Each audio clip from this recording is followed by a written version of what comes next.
ಕರ್ನಾಟಕ ರಾಜ್ಯದಲ್ಲಿ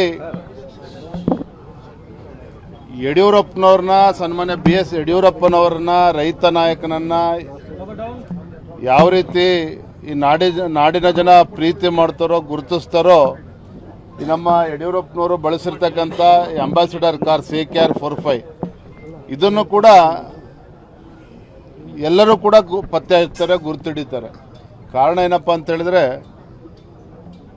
ಭಾರತೀಯ ಜನತಾ ಪಾರ್ಟಿ ಕೇವಲ ನಗರಕ್ಕೆ ಸೀಮಿತ ಆಗಿರ್ತಕ್ಕಂಥ ಭಾರತೀಯ ಜನತಾ ಪಾರ್ಟಿಯನ್ನು BJPಯನ್ನು ಹಳ್ಳಿಗೆ ತೆಗೆದುಕೊಂಡು ಹೋಗಿ ಪಕ್ಷದ ಸಂಘಟನೆಯನ್ನು ಬಲಪಡಿಸ್ತಕ್ಕಂಥ ನಿಟ್ಟಿನಲ್ಲಿ ರೈತ ನಾಯಕರು ಹೋರಾಟಗಾರರಾಗಿರುವಂಥ BS ಯಡಿಯೂರಪ್ಪನವರ ಪಾತ್ರ ಎಷ್ಟಿದೆಯೋ ಈ ಅಂಬಾಸಿಡರ್ ಕಾರ್ CKR 45 ಪಾತ್ರವೂ ಕೂಡ ಅಷ್ಟೇ ಇರುವಂಥದ್ದು. ಯಡಿಯೂರಪ್ಪನವರು, ಅನಂತಕುಮಾರ್ ಅವರು, ಶಂಕರ್ ಮೂರ್ತಿಗಳು, ಅನೇಕ ಹಿರಿಯರು ಇದೇ ಅಂಬಾಸಿಡರ್ ಕಾರ್ನಲ್ಲಿ ರಾಜ್ಯಾದ್ಯಂತ ಪ್ರವಾಸ ಮಾಡಿ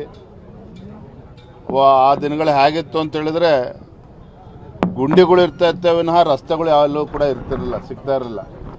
ಅಂಥ ಕೆಟ್ಟ ಪರಿಸ್ಥಿತಿಯಲ್ಲೂ ಕೂಡ, ಅಂಥ ದುಸ್ಥಿತಿಯಲ್ಲೂ ಕೂಡ ಯಡಿಯೂರಪ್ಪನವ್ರಿಗೆ ಒಂದು ಶಕ್ತಿಯನ್ನು ತುಂಬಿರ್ತಕ್ಕಂಥದ್ದು ನಮ್ಮ ಈ CKR 45. ನಮ್ಮ ಶಂಕರಣ್ಣ ಅವರು ಇಲ್ಲೇ ಇದ್ದಾರೆ, ಅವರು ಕೂಡ ಎಲ್ಲಿದ್ದಾರೆ ಶಂಕರ ಅವರು ಕೂಡ 16 ವರ್ಷ ಸ್ಟಾರ್ಟಿಂಗಲ್ಲಿ ಏನು ಅಂತ ಹೇಳಿದ್ರೆ ನಾಯಕ್ ಅಂತ ಒಬ್ಬರಿದ್ರು ದಕ್ಷಿಣ ಕನ್ನಡದವರು, ಅವರು ಚಾಲಕರಾಗಿ ಬಂದರು. ತದನಂತರದಲ್ಲಿ ನಮ್ಮ ಮಂಜಣ್ಣ ಅಂತ ಈಗಲೂ ಕೂಡ ನಮ್ಮ ಜೊತೆಲಿ ಇದ್ದಾರೆ, ನಮ್ಮ ಕುಟುಂಬದ ಸದಸ್ಯರಾಗಿದ್ದಾರೆ. ಅವರು ಕೂಡ 15 ವರ್ಷಗಳ ಕಾಲ ಕಾರನ್ನು ಚಾಲಕರಾಗಿ ಓಡಿಸಿದ್ದಾರೆ. ನಮ್ಮ ಶಂಕರ್ ಅವರು ನಮ್ಮ ಶಂಕರ್ ಅವರು ಕೂಡ ಸುಮಾರು 8-10 ವರ್ಷಗಳ ಕಾಲ ತಂದೆಯವರು ಸಾರಥಿ ಆಗಿರ್ತಕ್ಕಂಥವ್ರು.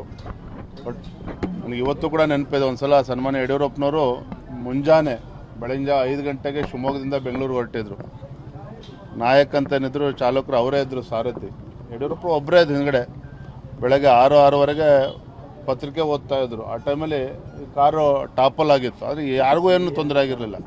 ಅದೊಂದು ಘಟನೆ ಬಿಟ್ಟರೆ ಮತ್ತೆ ಯಾವತ್ತೂ ಕೂಡ ತಂದೆಯವರು ತೊಂದರೆನೂ ಆಗಿರಲಿಲ್ಲ. ಆ ರೀತಿ ಭಾಳ ಸುರಕ್ಷಿತವಾಗಿ ತಂದೆಯವ್ರನ್ನ ಇಡೀ ರಾಜ್ಯಾದ್ಯಂತ ಬಳಕೆ ಮಾಡಿರ್ತಕ್ಕಂಥ ಕಾರು. ರಾಜ್ಯದ ಜನ ಯಡಿಯೂರಪ್ಪನ ಎಷ್ಟು ಪ್ರೀತಿ ಮಾಡ್ತಾರೋ ನಮ್ಮ CKR 45 ಕೂಡ ಅಷ್ಟೇ ಪ್ರೀತಿಯನ್ನು ಮಾಡುವಂಥದ್ದು. ಹಾಗಾಗಿ ನಮ್ಮ ಕಾರ್ಯಕರ್ತರ ಅಪೇಕ್ಷೆನೂ ಕೂಡ ಇತ್ತು. ಕರುನಾಡು ಟೈಮ್ಸ್ ಚಾನೆಲ್ನಲ್ಲಿ ಸುದ್ದಿ ಮತ್ತು ಜಾಹೀರಾತು ನೀಡಲು ಈ ನಂಬರ್ಗೆ ಕರೆ ಮಾಡಿ.